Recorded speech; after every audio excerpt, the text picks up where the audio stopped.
জাহান্নাম থেকে নিরাপত্তা দানকারী কে? তাহলে প্রশংসা কার? আলহামদুলিল্লাহ। অসংখ্য দুরূদ ও সালাম নাজিল হন মুস্তাফা সাল্লাল্লাহু আলাইহি ওয়াসাল্লামের উপর, যার পরে এই পৃথিবীতে আর কোনো নবী রাসূল আগমন করবেন। আমরা সবাই বলি আল্লাহুম্মা সাল্লি আলাইহি, আল্লাহুম্মা বারিক আলাইহি। নয়াপাড়ার যুবকরা কি জানে একজন নবী বলেছিল, আমি আমার আল্লাহর দিকে যাচ্ছি, তিনি আমাকে হিদায়াত দিবে। ও নয়াপাড়ার মহিলা ও পুরুষ, তোমরা কি তোমাদের রবের দিকে যেতে চাও? তবে জেনে নাও, তোমাদের রব ছাড়া হিদায়াত দেওয়ার কেউ নেই। তিনি বলছেন ওয়াহাদাইনাহুন নাজদাইন, আমি দেখিয়েছি দুটি পথ। ও নয়াপাড়ার যুবকরা, তোমরা কি তোমাদের রবের দিকে যাবে? তিনি তোমাদেরকে হিদায়াত দেবে। যদি যুবক, বৃদ্ধ, মহিলা, পুরুষ এটা ধারণা করে নেয় যে হিদায়াত মসজিদ ব্যতীত অন্য কোন রং বেরঙ্গের ঘরে পাওয়া যায়, সে ভুলের মধ্যে রয়েছে। যত সুন্দর রঙিন ঘর হোক, যত বড় বুজুর্গ বসে থাকুক, হিদায়াত আল্লাহর ঘরে এবং ইমামের পিছনে রয়েছে। ওই ইমাম, যে ইমাম কোরআন ও সহিহ সুন্নাহর আলোকে তার মুসল্লিদেরকে পথ ও মত নির্দেশ দেয়। সময় থাকতে ফিরে আসো নয়াপাড়ার মানুষ। ওয়াল্লাহি, তোমার গুলশানের বাড়ি, গাজীপুর সদরের ওই ফ্লটার ফ্ল্যাট, তোমার এই নয়াপাড়া গ্রামের 20 বিঘা সম্পদ, অথবা তুমি সে যার এগুলোর কোনো কিছুই নেই। তোমাকে বলে রাখি, তোমার রব কি দিয়েছে তোমাকে? তিনি তোমাকে নিঃশ্বাস দিয়েছে, যার বদৌলতে তুমি এখন পৃথিবীতে টিকে আছো। যদি তোমার রব তোমার থেকে এই নিঃশ্বাসটুকু ছিনে নেয়, তোমার শরীরটা 24 ঘন্টার ভিতরে ঘৃণিত হয়ে যাবে। কেউ সোজা মুখে তাকাবে না, নাকে কাপড় দিয়ে তোমার দিকে তাকাবে। নয়াপাড়ার রিক্সা ড্রাইভার, ফসলি জমিনের শ্রমিক, গার্মেন্টসে কাজ করা বোনেরা আমার, অথবা গার্মেন্টসে কাজ করা ভাইয়েরা আমার, যাদের ঘরে ফ্রিজ নেই, টিভি নেই, সোফা, আলমারি, খাট কোনো কিছু নেই, যাদের ঘরে কিছুই নেই, তাদের বলতে চাই, তোমার নাক থেকে নিঃশ্বাসটুকু চলে গেলে ওই স্বর্ণের খাট পালং তুমি অনুভব করতে পারবে না। তোমার পূর্বে এই পৃথিবীর কেউ নিঃশ্বাস যাওয়ার পরে তার আধিপত্যের অনুভব করতে পারেনি, তুমি পারো না। জেনে রাখো নয়াপাড়ার দরিদ্র ও ধনীরা, তোমরা তোমাদের রবের দিকে আসো। যেখানে একজন নবী বলে, ওয়াকালা ইন্নী যাহিবুন ইলা রাব্বি সায়াহদিন, আমি আমার রবের দিকে চললাম, তিনি আমাকে অবশ্যই হিদায়াত দেবেন। তোমরা রবের দিকে যাবে তো ইনশাআল্লাহ। সময় থাকতে ফিরে আসো নয়াপাড়ার মানুষ। নয়াপাড়ার মানুষ নিজেকে মুসলিম মুখে বললে চলবে না, মুসলিম পরিচয় দিতে হবে।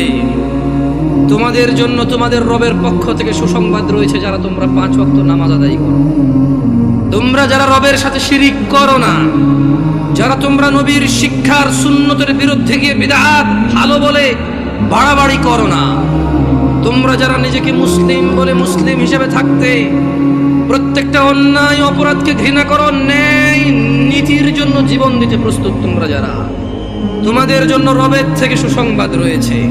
ইন্নাল্লাযীনা ক্বালু রাব্বুনাল্লাহ, নিশ্চয়ই যারা বলে আমাদের রব আল্লাহ, সুম্মা ইসতাকামু, অতঃপর ওই কথার উপরে দৃঢ় অটল থাকে, তাতানাজ্জালু আলাইহিমুল মালাইকা,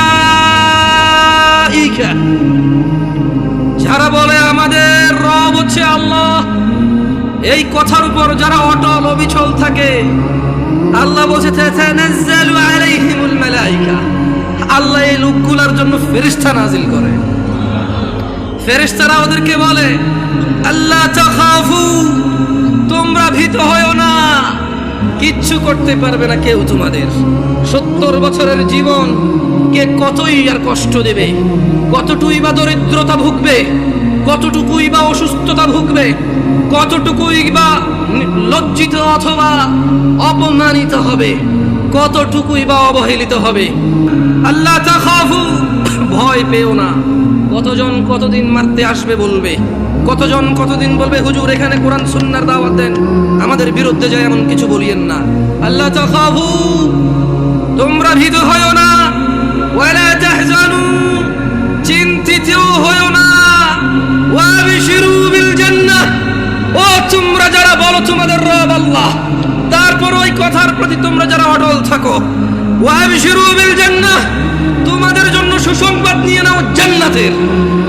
ও তোমরা যারা বলো আল্লাহ আমাদের রব এবং সেই কথায় অটল থাকো, তোমাদের বন্ধু এমপি নয়, মন্ত্রী নয়, তোমাদের বন্ধু এই এলাকার ধনী ব্যক্তি নয়, জজ নয়, ব্যারিস্টার নয়, পুলিশ নয়, র্যাব নয়, আর্মি নয়।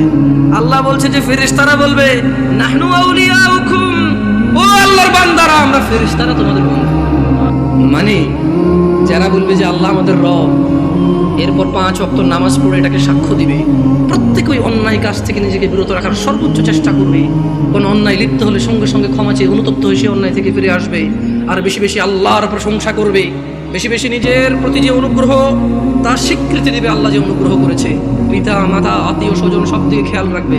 ফেরেশতারা বলছে তোমাদের বন্ধু আমরা দুনিয়াতে, আখিরাতে ওখানে থাকবে তোমাদের যা কিছু মন চায়, আর যেটা যেটা তোমাদের থাকতে ইচ্ছে নেই সেটা সেটা রাখা হবে না ওখানে। মানে তোমার আমার যে ইয়ার जो तुम करो, তোমার ইচ্ছা ইচ্ছা, तुम क्या चाहते हो, কি লাগবে তোমার সেটাই রাখা হবে, কি লাগবে না তোমার সেটা রাখা হবে না। তোমরা কি জানতে চাও পৃথিবীর সবচেয়ে ভালো কথা কোনটি? পৃথিবীর উত্তম কথা কি জানতে চাও?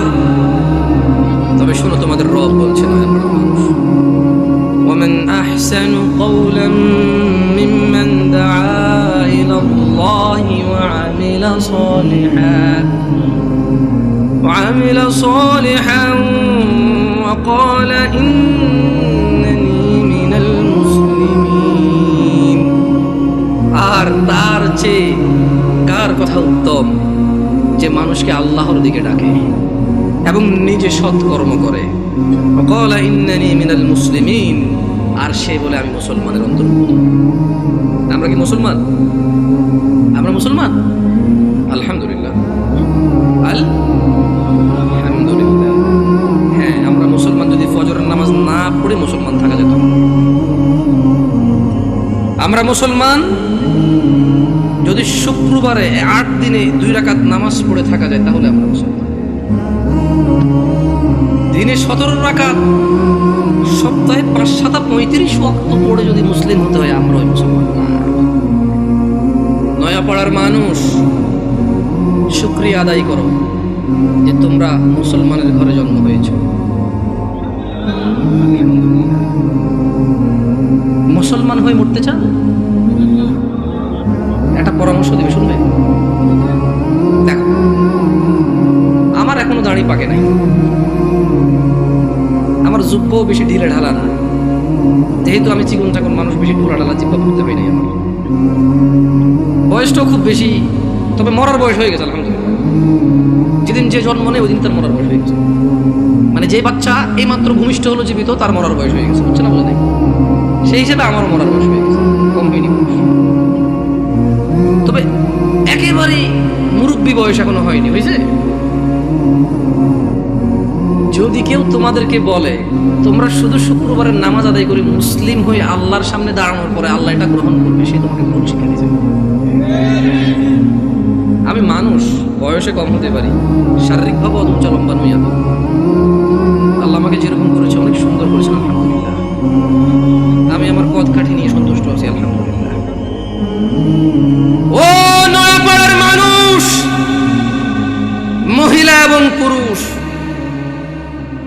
এই পৃথিবীর সকল মুহাদ্দিস, মুফাসসির, মুআল্লিম, হাকিম, আল্লামা, হাজি, মুনশি, গাজী, হুজুর, শায়খ, যদি এক জায়গায় করো, আর যদি ফতোয়া নাও শুধু জুমা পড়ি মুসলিম, ওই ফতোয়া ভুল। আমি ফতোয়া দেই না এটা ঠিক, তবে ওই ফতোয়া ভুল, এটা আমি ক্লেম করতেছি, এটা আমি নিজস্ব দায়ভার নিয়ে বলতেছি। কারণ রাসূলুল্লাহ সাল্লাল্লাহু আলাইহি ওয়াসাল্লাম বলেছে, নিশ্চয় কুফরি এবং শিরকি আর ঈমানের মধ্যে পার্থক্য হচ্ছে নামাজ। যে নামাজ আদায় করে সে মুমিন, যে নামাজ আদায় করে না সে শিরক করলো, কুফরি করলো, সে জুলুম করলো। নামাজ কি শুধু শুক্রবারের মুসলমানদের প্রতি? নামাজ দিনে 5 ওয়াক্ত,